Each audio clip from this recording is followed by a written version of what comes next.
And I saw the key holders and the guards of the gates of hell standing, as large as serpents, with their faces like lamps that have been extinguished, and their eyes aflame, and their teeth naked down to their breasts.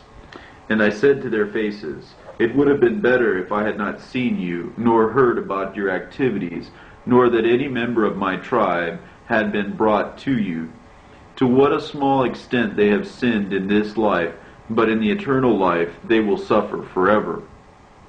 And I ascended to the east, into the paradise of Eden, where rest is prepared for the righteous. And it is open as far as the third heaven, but it is closed off from this world. And the guards are appointed at the very large gates to the east of the sun, angels of flame, singing victory songs, never silent, rejoicing at the arrival of the righteous. When the last one arrives, he will bring out Adam, together with the ancestors, and he will bring them in there, so that they may be filled with joy. Just as a person invites his best friends to have dinner with him, they arrive with joy. And they talk together in front of that man's palace, waiting with joyful anticipation to have dinner with delightful enjoyments and riches that cannot be measured, and joy and happiness in eternal light and life.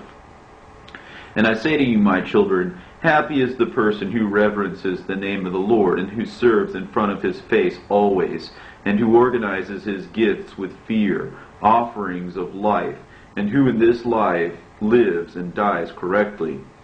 Happy is he who carries out righteous judgment, nor for the sake of payment, but for justice, not expecting anything whatsoever as a result, and the result will be that judgment without favoritism will follow for him. Happy is he who clothes the naked with his garment, and to the hungry gives bread. Happy is he who judges righteous judgment for orphan and widow, and who helps anyone who has been treated unjustly. Happy is he who turns aside from the secular path of this vain world and walks in the right paths, and who lives that life which is without end. Happy is he who sows right seed, for he shall harvest sevenfold. Happy is he in whom is the truth, so that he may speak the truth to his neighbor. Happy is he who has compassion on his lips and gentleness in his heart. Happy is he who understands all the works of the Lord performed by the Lord, and glorifies him. For the works of the Lord are right, but the works of mankind, some are good, but others are evil, and by their works those who speak lying blasphemies are recognized. I, my children, in every just deed and every just decree and every just decision I have checked out and written down, just as the Lord commanded me. And in all these things I discovered differences. For just as 1 year is more honorable than another year, so one person is more honorable than another person. Some because of much property, some again because of wisdom of heart, some again because of singular intelligence, some again because of craftiness, some again because of silence of the lips, some again because of purity, some again because of strength, some again because of handsome appearance, some again because of youth, some again because of a penetrating mind, some again of bodily appearance, some again because of abundant feelings. Even though these sayings are heard on every side, nevertheless there is no one better than he who fears God. He will be the most glorious in that age. The Lord with his own 2 hands created mankind in a facsimile of his own face. Both small and great the Lord created them. And whoever insults a person's face insults the face of a king, and treats the face of the Lord with repugnance. He who treats with contempt the face of any person treats the face of the Lord with contempt. He who expresses anger to any person without provocation will reap anger in the great judgment. He who spits on any person's face insultingly will reap the same at the Lord's great judgment.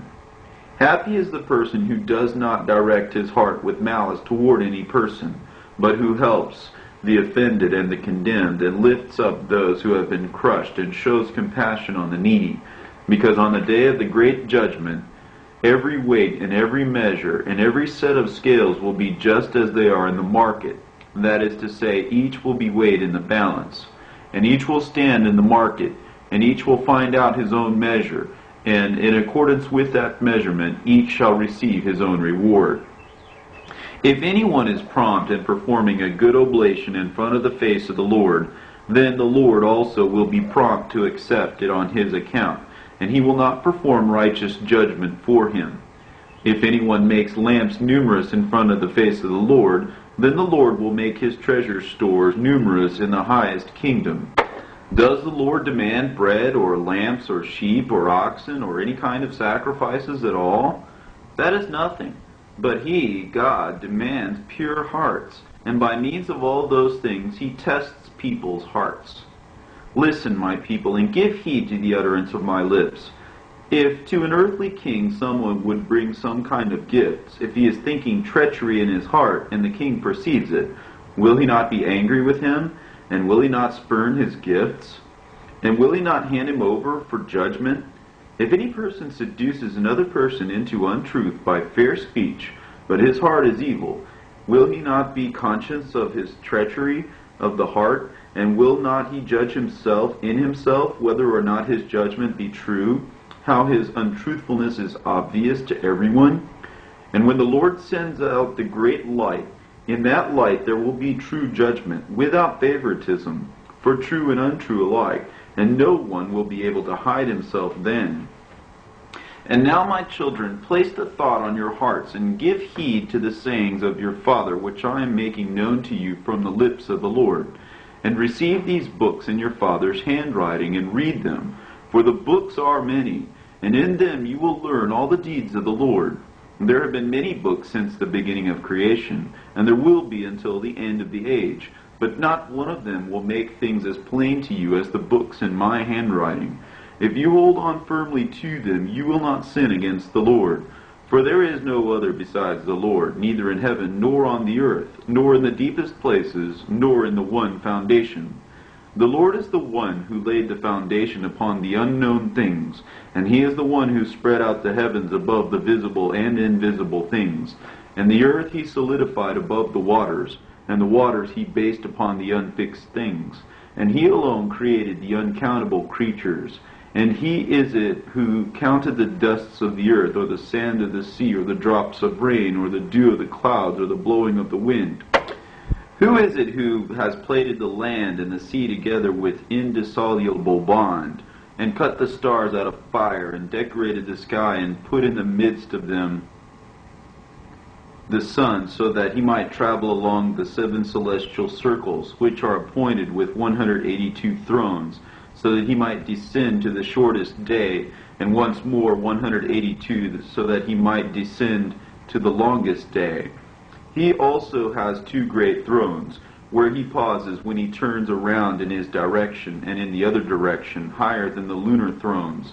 From the month Sivan, from the 17th day, he descends until the month Thebed, and from the 17th day of Thebed he ascends. And in this way the sun moves along all the celestial circles. When he comes close to the earth, then the earth is merry and makes its fruit grow. But when he goes away, the earth laments, and the trees and all the fruits have no productivity. And this is by measurement, and by the most precise measurement of the hours. He fixed it by measure, by his own wisdom. That is, everything visible and invisible. From the invisible things and visible things he created all the visible things, and he himself is invisible. Thus I am making it known to you, my children, and you must hand over the books to your children, and throughout all your generations, and to your relatives, and among all nations who are discerning, so that they may fear God, and so that they may accept them, and they will be more enjoyable than any delightful food on earth. And they will read them and adhere to them. But those who are undiscerning and who do not understand the Lord neither fear God nor accept them, but renounce them, and regard themselves as burdened by them, a terrible judgment is awaiting them.